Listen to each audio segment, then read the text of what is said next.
आज हम पढ़ेंगे क्लास 8 में लेसन नंबर 1। तो लेसन नंबर 1 क्या है हमारा? The advent and expansion of the British power in India. इसका मतलब है ब्रिटिश राज का इतिहास क्या था और उनकी पावर क्या थी इंडिया में, और उन्होंने किस तरह से हमारे राज्य में राज किया था। तो हम इसका इंट्रोडक्शन देखते हैं कि क्या है ब्रिटिश राज का इतिहास। 1858 और 1947 के बीच भारतीय उपमहाद्वीप पर ब्रिटिश शासन की अवधि को संदर्भित करता है। शासन प्रणाली को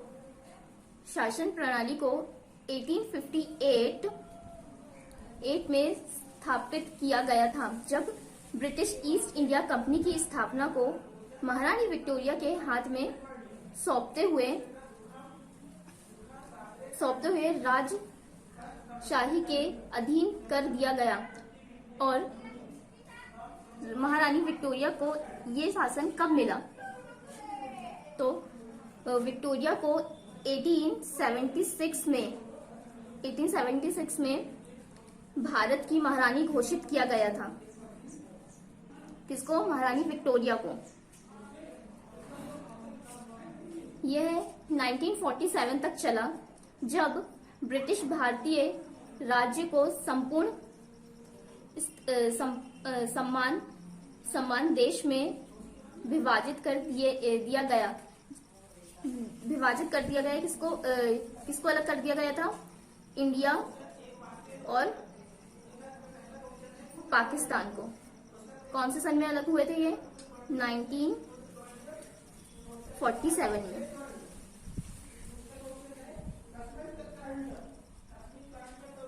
जिसका भाग बाद में बांग्लादेश, इसमें से इसका आधा भाग जो है वो कहाँ हुआ था? क्या बना था? बांग्लादेश।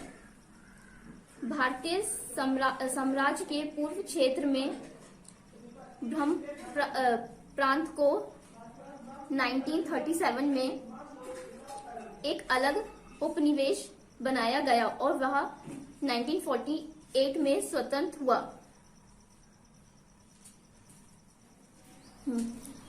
अब है ये सब कैसे हुआ? ये सब major Europe in 15th century. ये सब कब हुआ था? 15th सेंचुरी में हुआ था।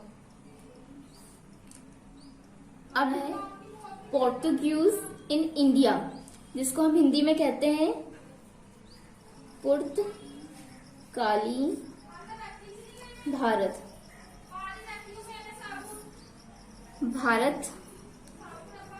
इसका मतलब क्या है?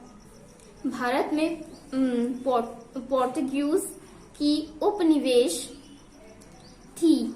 यह पोर्टुगीज भारतीय राज वास्को डी गामा ने यूरोप से एशिया भारत के समुद्री मार्ग की खोज के 6 साल बाद, यानी 1505 में भारत में पोर्टुगीज की शक्ति Francisco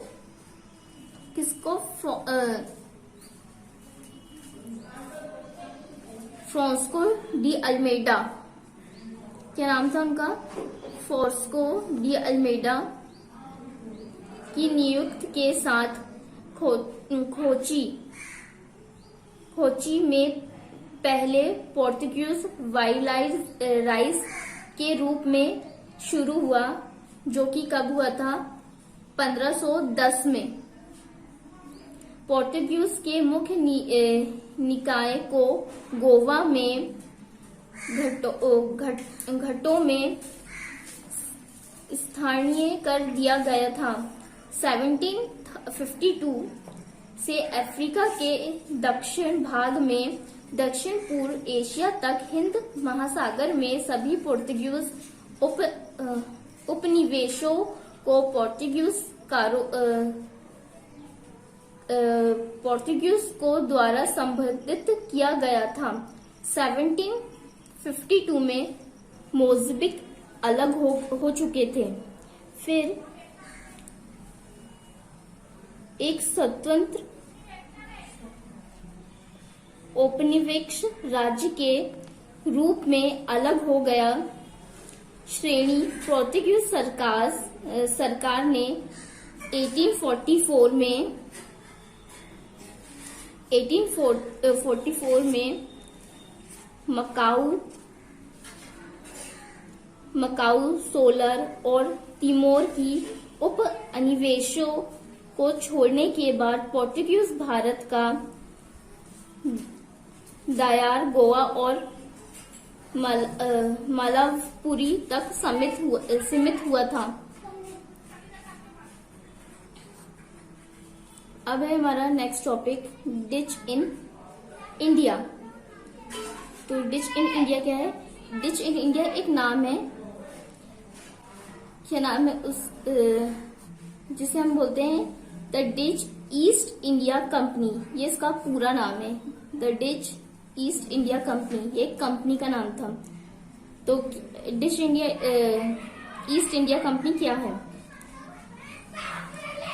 de ditch east India company was born in 1602 in Holland for trading with India. कहां से हुआ था ये? हॉलैंड से। दक्षिण, जिसे हम बोलते हैं दक्षिण पूर्व एशिया के मसाला बाजार में सीधा प्रवेश प्राप्त करना ही डिचों का महत्वपूर्ण उद्देश्य था। डिच लोग हॉलैंड के निवासी थे। कहाँ के रहने वाले थे? हॉलैंड। भारत में डिच ईस्ट इंडिया कंपनी की स्थापना कब हुई थी? 1602 में। वैसे 1596 में भारत में आने वाला प्रथम डिच नागरिक कार्लोनिस हेड स्थान था, जो कब आया था? 20 मार्च 1602 में को एक राजकीय घोषित के आधार पर United East India Company of the Netherlands की स्थापना की गई थी। इस कंपनी की देखरेख के लिए 17 व्यक्तियों का बोर्ड बनाया गया। डिच सरकार ने सांसद बोर्ड को 21 वर्ष के लिए युद्ध करने के लिए सिद्ध किया, प्रदेशों पर अधिकार करने तथा किलेबंदी करने का अधिकार प्रदान किया। स्थापना के समय कंपनी की पूंजी 65 लाख ग्लीडर थी। कितनी थी? 65 लाख ग्लीडर थी। अब हम देखते हैं इनकी करेंसी कौन सी थी। एक पगोडा है, पगोडा के नाम से जाना जाती थी। ये करेंसी इंडिया की है। और एक जो हमने देखा गिल्डर, ये है ईस्ट इंडिया कंपनी की। ये पगोडा क्या होता है? एक गोल्ड और सिल्वर कॉइन होता है, जिसे हम पगोडा के नाम से जानते थे। तो ये कौन सी करेंसी थी? इंडिया। तो हमारा नेक्स्ट टॉपिक है कार्नेटिक वॉर्स। तो ये 3 कार्नेटिक वॉर्स हुए थे। पहला है first Carnatic Wars, second Carnatic Wars and last है हमारा थर्ड कार्नेटिक वॉर्स। पहले हम देखते हैं कार्नेटिक वॉर क्या है। कार्नेटिक वॉर भारत में इंग्लैंड और फ्रांस के बीच 17वीं सेंचुरी माध्यम में अपने वर्चस्व स्थापना की कोशिशों को लेकर हुआ एक युद्ध था। ब्रिटिश और फ्रांस के 4 युद्ध कराए गए थे। कार्नेटिक वॉर्स के कितने? 4 युद्ध करवाए गए थे, जिसमें से हम आपको सिर्फ अपने यहाँ पे 3 पढ़ेंगे। पहला कार्नेटिक युद्ध मतलब फर्स्ट कार्नेटिक वॉर्स क्या है? उत्तराधिकार के इस संघर्ष में पौंडीचेरी के गवर्नर डुप्ले के नेतृत्व में फ्रांसीसियों की जीत हुई और अपने दावेदारों को गिद्ध पर बिठाने के बदले में उन्हें उत्तरी सरकार का क्षेत्र प्राप्त हुआ, जिसमें फ्रांसीसी अफसर बुस्सी के 7 सालों तक नियंत्रित किया गया। सेकेंड वाला है, सेकेंड में क्या होता है, लेकिन फ्रांसीसियों की यह जीत बहुत कम समय की थी, क्योंकि 1751 में रॉबर्ट लीव के नेतृत्व में ब्रिटिश शक्ति ने युद्ध की परिस्थितियां बदल दी थी। रॉबर्ट लीव के नेतृत्व में ब्रिटिश शक्ति ने 1 साल बाद ही उत्तराधिकार हेतु फ्रांसीसी दावेदारों को पराजित कर दिया। अतः फ्रांसीसियों को ब्रिटिशों के साथ पौंडीचेरी की सिद्ध करनी पड़ी। अब हमारा थर्ड है कार्नेटिक वॉर। ये 1758 से 1763 कार्नेटिक वॉर में दोनों यूरोपीय शक्तियों की शुरुआत फिर से सामने आ गई। इस युद्ध की शुरुआत फ्रांसीसी सेनापति काउंट ले लाली द्वारा मद्रास पर आक्रमण के साथ हुआ। लाली को ब्रिटिश सेनापति सर आयुर्कुट द्वारा हरा दिया गया।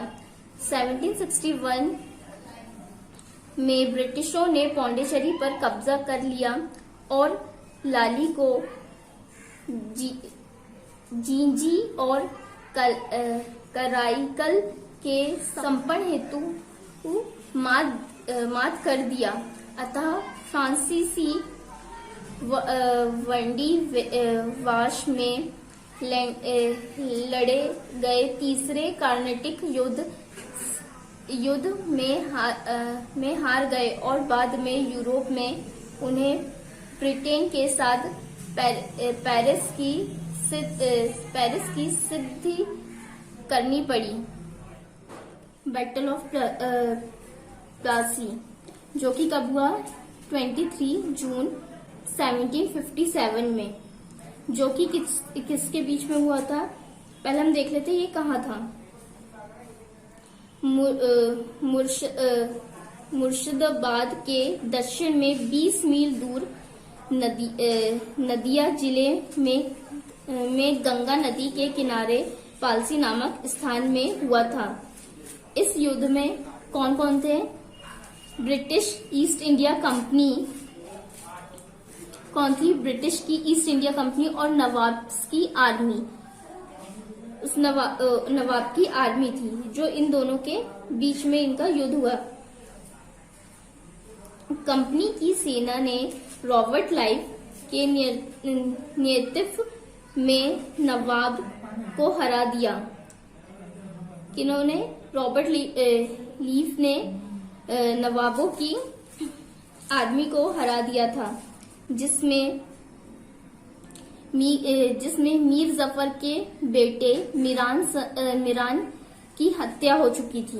युद्ध को भारत के लिए बहुत दुर्भाग्यपूर्ण माना जाता है। इस युद्ध से ही भारत की दास्तां की कहानी शुरू होती है। अब हमारा है बैटल ऑफ बक्सर, जो कि कब हुआ था? 1764 में। कब हुआ था ये? 22 अक्टूबर 1764 में हुआ था। बक्सर नगर के आसपास ईस्ट इंडिया कंपनी के हेक्टर और मुगल साथ नवाबों की सेनाओं के बीच लड़ाया गया था। बंगाल के नवाब मीर कासिम अवध के नवाब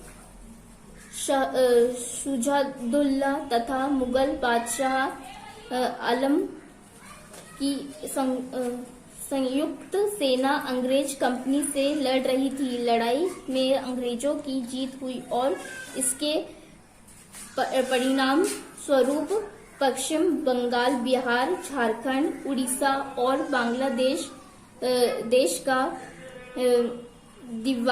दीवानी और राजस्व अधिकार अंग्रेज कंपनी के हाथ चला गया।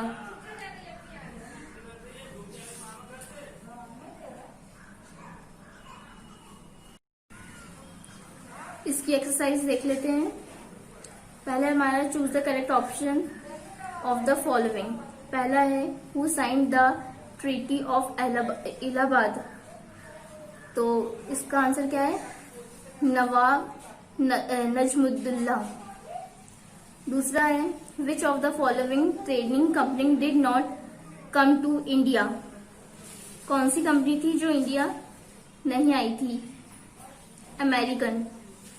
Where was the dish factory in India. तो क्या है ये? पुलिकट, थर्ड वाला। बाकी के दो 4 और 5 आप कर लेंगे। फिर है फिल इन द ब्लैंक्स। इसके आंसर आपको ढूंढेंगे और बाकी वेरी शॉर्ट, शॉर्ट और लॉन्ग कल करेंगे। और इसमें से आपको कुछ ढूंढने जो आपको मिलते हैं वो आपको ढूंढेंगे, नहीं तो ये हम कल करेंगे। वैसे तो आप ये वाला कर सकते हैं, कॉजेस लिखना है कार्नेटिक वॉर के और बैटल ऑफ पाल्सी के, जो कि हमने कहाँ पढ़ा था। ये रहा लॉन्ग का और ये रहा। यहां से आप इसे ढूंढ लेंगे और इसमें give 2 reasons of British success in India, इसमें कोई 2 रीजन बताना है। तो ये भी आप खुद कर सकते हैं, बाकी का हम कल देखेंगे।